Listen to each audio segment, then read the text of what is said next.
욥기 26장. 욥이 대답하였다. 나를 그렇게까지 생각하여 주니 고맙다. 나처럼 가난하고 힘없는 자를 도와주다니. 너는 우둔한 나를 잘 깨우쳐 주었고 내 지혜를 내게 나누어 주었다. 그런데 누가 내가 한 그런 말을 들을 것이라고 생각하느냐? 너는 누구에게 영감을 받아서 그런 말을 하는 거냐? 죽은 자들이 떤다. 깊은 물 밑에서 사는 자들이 두려워한다. 스올도 하나님께는 훤하게 보이고 멸망의 구덩이도 그분의 눈에는 훤하게 보인다. 하나님이 북쪽 하늘을 허공에 펼쳐 놓으시고 이 땅덩이를 빈 곳에 매달아 놓으셨다. 구름 속에 물을 채우시고 물이 구름 밑으로 터져 나오지 못하게 막고 계시는 분이 바로 하나님이시다. 하나님은 보름달을 구름 뒤에 숨기신다. 물 위에 수평선을 만드시고 빛과 어둠을 나누신다. 그분께서 꾸짖으시면 하늘을 떠받치는 기둥이 흔들린다. 능력으로 바다를 정복하시며 지혜로 라합을 쳐부순다. 그분의 콧김에 하늘이 맑게 개며 그분의 손은 도망치는 바다 괴물을 찔러 죽인다. 그러나 이런 것들은 그분이 하시는 일의 일부에 지나지 않고 우리가 그분에게서 듣는 것도 가냘픈 속삭임에 지나지 않는다. 하물며 그분의 권능에 찬 우레소리를 누가 이해할 수 있겠느냐? 욥기 27장. 욥이 비유로 말하였다. 내가 살아계신 하나님 앞에서 맹세한다. 그분께서 나를 공정한 판결을 받지 못하게 하시며 전능하신 분께서 나를 몹시 괴롭게 하신다. 내게 호흡이 남아있는 동안은 하나님이 내 코에 불어넣으신 숨결이 내 코에 남아있는 한 내가 입술로 결코 악한 말을 하지 않으며 내가 혀로 거짓말을 하지 않겠다. 나는 결코 너희가 옳다고 말할 수 없다. 나는 죽기까지 내 결백을 주장하겠다. 내가 의롭다고 주장하면서 끝까지 굽히지 않아도 내 평생에 양심에 꺼림칙한 날은 없을 것이다. 내 원수들은 악한 자가 받는 대가를 받아라. 나를 대적하는 자는 악인이 받을 벌을 받아라. 하나님이 경건하지 않는 자의 생명을 끊고 그의 영혼을 불러 가실 때에 그의 희망이란 과연 무엇이겠느냐? 환난이 그에게 닥칠 때에 하나님이 그의 부르짖음을 들어주시겠느냐? 그들은 전능하신 분께서 주시는 기쁨을 사모했어야 했고 그분께 기도했어야 했다. 날더러도 하나님의 응답이 얼마나 큰지 가르치라고 해보아라. 전능하신 분께서 계획하신 바를 설명하라고 해보아라. 그러나 그만두겠다. 이런 일은 너희도 이미 알고 있는 것이 아니냐? 그런데 너희는 어찌하여 그처럼 터무니없는 말을 하느냐? 하나님이 악한 자에게 주시는 벌이 무엇인지 전능하신 분께서 폭력을 행하는 자에게 주시는 벌이 무엇인지 아느냐? 비록 자손이 많다 해도 모두 전쟁에서 죽고 말 것이다. 그 자손에게는 배불리 먹을 것이 없을 것이다. 살아남은 사람은 또 연병으로 죽어 매장되니 살아남은 과부들은 기가 막혀서 울지도 못할 것이다.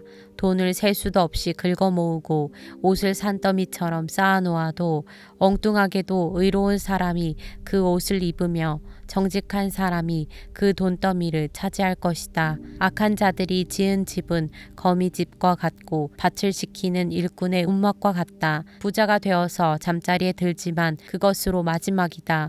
다음 날에 눈을 떠보면 이미 알거지가 되어 있다. 두려움이 홍수처럼 그들에게 들이닥치며 폭풍이 밤중에 그들을 쓸어갈 것이다. 동풍이 불어와서 그들을 그 살던 집에서 쓸어갈 것이다.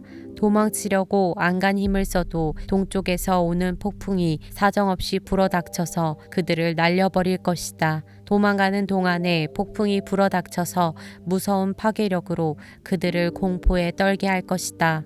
욥기 28장. 은을 캐는 광산이 있고 금을 정련하는 재련소도 있다. 철은 흙에서 캐어내며 구리는 광석을 녹여서 얻는다.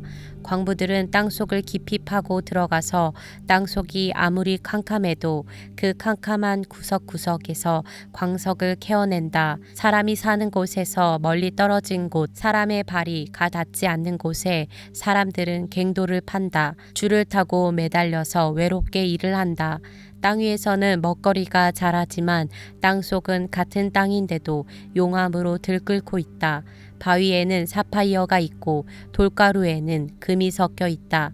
솔개도 거기에 이르는 길을 알지 못하고 매의 날카로운 눈도 그 길을 찾지 못한다. 겁없는 맹수도 거기에 발을 들여놓는 일이 없고 무서운 사자도 그곳을 밟아본 적이 없다.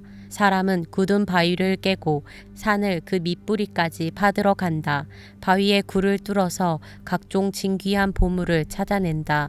강의 근원을 찾아내고 땅에 감추어질 온갖 보화를 들추어낸다. 그러나 지혜는 어디에서 얻으며 슬기가 있는 곳은 어디인가? 지혜는 사람에게서 발견되는 것이 아니다. 사람은 어느 누구도 지혜의 참 가치를 알지 못한다. 깊은 바다도 나는 지혜를 감추어 놓지 않았다 하고 말한다. 넓은 바다도 나는 지혜를 감추어 놓지 않았다 하고 말한다. 지혜는 금을 주고 살 수 없고 은으로도 그 값을 치를 수 없다. 지혜는 오빌의 금이나 값진 루비나 사파이어로도 그 값을 치를 수 없다. 지혜는 금보다 값진 것, 금잔이나 값진 유리잔보다 더 값진 것이다. 지혜의 값은 산호보다 수정보다 비싸다. 지혜를 얻는 것은 진주를 가진 것보다 값지다. 에티오피아의 토파즈로도 지혜와 비교할 수 없고 정금으로도 지혜의 값을 치를 수 없다. 그렇다면 지혜는 어디에서 오며 슬기가 있는 곳은 어디인가? 모든 생물의 눈에 숨겨져 있고 공중의 새에게도 감추어져 있다. 멸망의 구덩이와 죽음도 지혜를 두고 이르기를 지혜라는 것이 있다는 말은 다만 소문으로만 들었을 뿐이다 하고 말한다. 그러나 하나님은 지혜가 있는 곳에 이르는 길을 아신다. 그분만이 지혜가 있는 곳을 아신다. 오직 그분만이 땅끝까지 살피실 수 있으며 하늘 아래에 있는 모든 것을 보실 수 있다. 그분께서 저울로 바람의 강약을 달아보시던 그때에 물의 분량을 달아보시던 그때에 비가 내리는 규칙을 세우시던 그때에 천둥 번개가 치는 길을 정하시던 그때에 바로 그때에 그분께서 지혜를 보시고 지혜를 칭찬하시고 지혜를 튼튼하게 세우시고 지혜를 시험해 보셨다. 그런 다음에 하나님은 사람에게 말씀하셨다. 주님을 경외하는 것이 지혜요 악을 멀리하는 것이 슬기다. 욥기 29장. 욥이 다시 비유를 써서 말을 하였다. 지나간 세월로 되돌아갈 수만 있으면 하나님이 보호해 주시던 그 지나간 날로 되돌아갈 수 있으면 좋으련만 그때에는 하나님이 그 등불로 내 머리 위를 비추어 주셨고 빛으로 인도해 주시는 대로 내가 어둠 속을 활보하지 않았던가.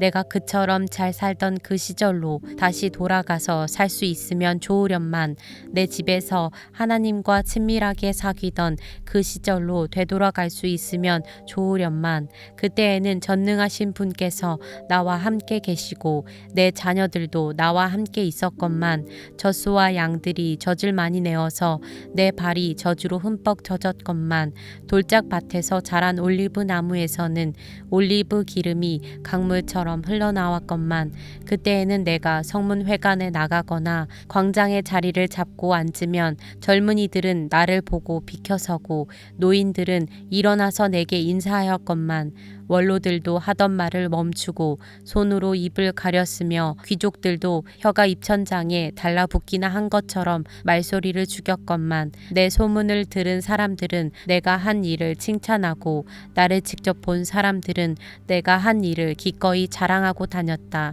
내게 도움을 청한 가난한 사람들을 내가 어떻게 구해 주었는지 의지할 데가 없는 고아를 내가 어떻게 잘 보살펴 주었는지를 자랑하고 다녔다. 비참하게 죽어가는 사람들도 내가 베푼 자선을 기억하고 나를 축복해 주었다. 과부들의 마음도 즐겁게 해 주었다. 나는 늘 정의를 실천하고 매사를 공평하게 처리하였다. 나는 앞을 못 보는 이에게는 눈이 되어주고 발을 저는 이에게는 발이 되어주었다. 궁핍한 사람들에게는 아버지가 되어주고 알지도 못하는 사람들의 하소연도 살펴보고서 처리해 주었다. 악을 행하는 자들의 턱뼈를 으스러뜨리고 그들에게 희생당하는 사람들을 빼내어 주었다. 그래서 나는 늘 나는 죽을 때까지 때까지 이렇게 건장하게 살 것이다. 소털처럼 많은 나날, 불사조처럼 오래 살 것이다. 나는 뿌리가 물가로 뻗은 나무와 같고 이슬을 머금은 나무와 같다.